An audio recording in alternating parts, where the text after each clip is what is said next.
course, there are some major differences between America and China. And in this video, I'm going to tell you what you can expect.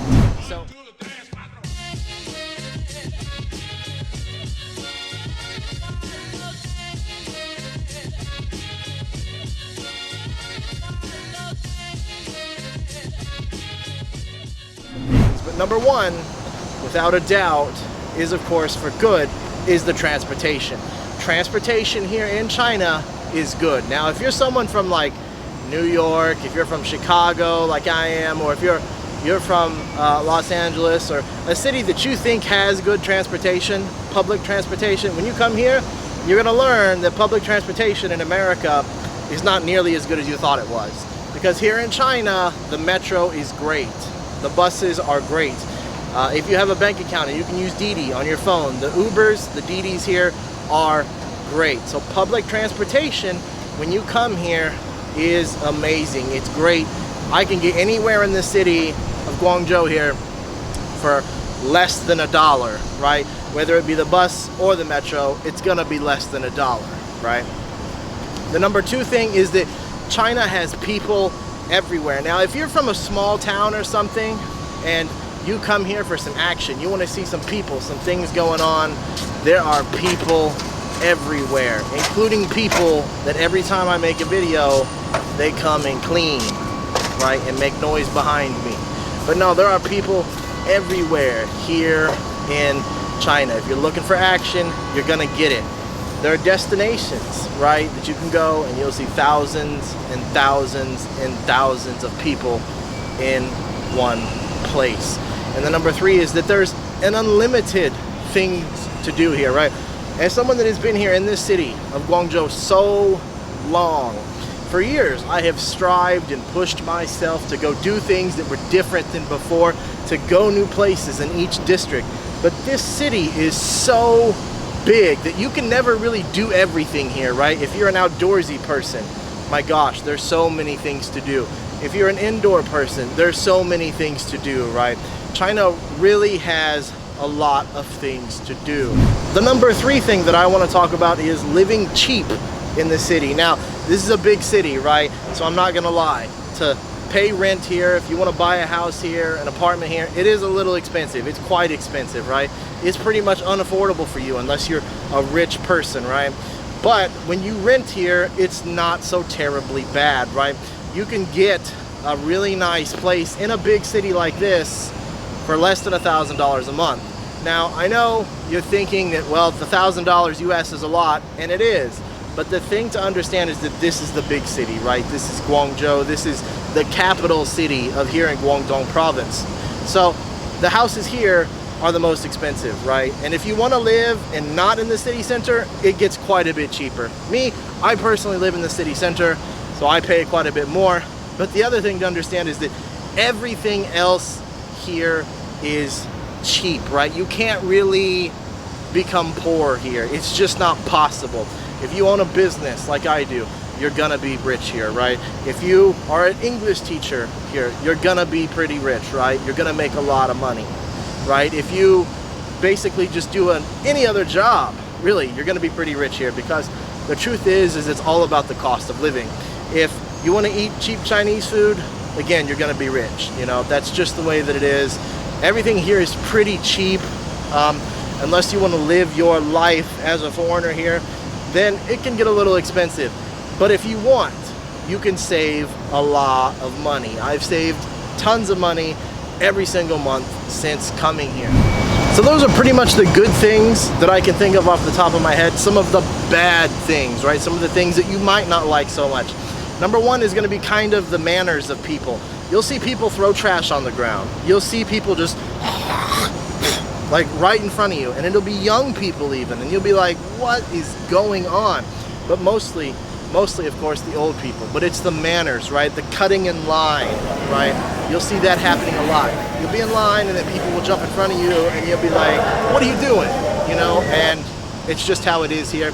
When you get out of the elevator, people will be standing right here and you're like, oh, they'll be right there, right? Trying to get in. You'll see people at the bus, standing right in front of the bus, trying to get in. When you get off of the metro, the subway system here, people will stand in the middle. And don't stand in front of the doors here at the Metro because you will get ran over, right?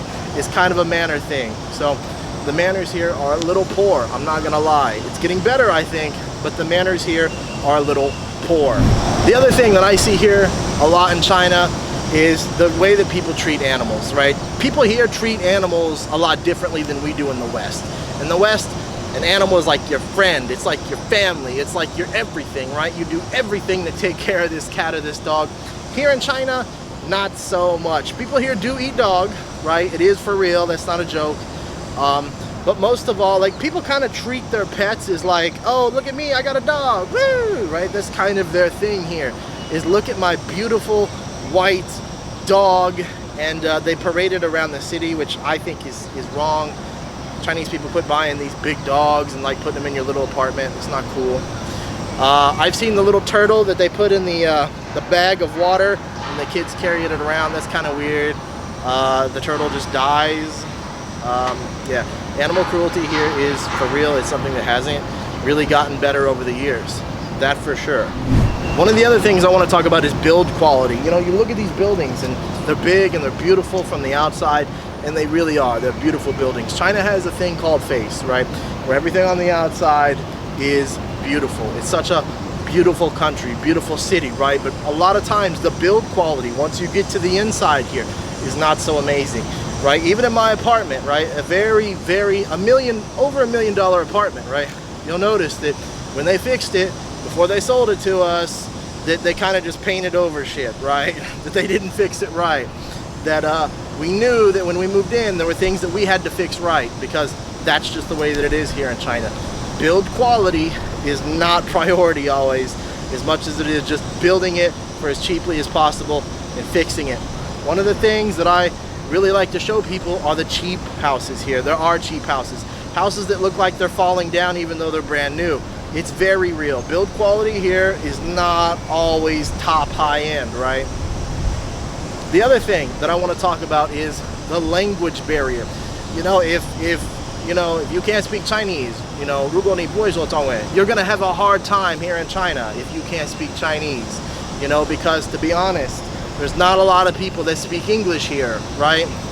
So if you come here as an American, you're gonna have that easy life, right? And then you get here and you're gonna realize that you need to learn some Chinese. You really do. It's gonna make your life a lot better before you get here. Learn some Chinese.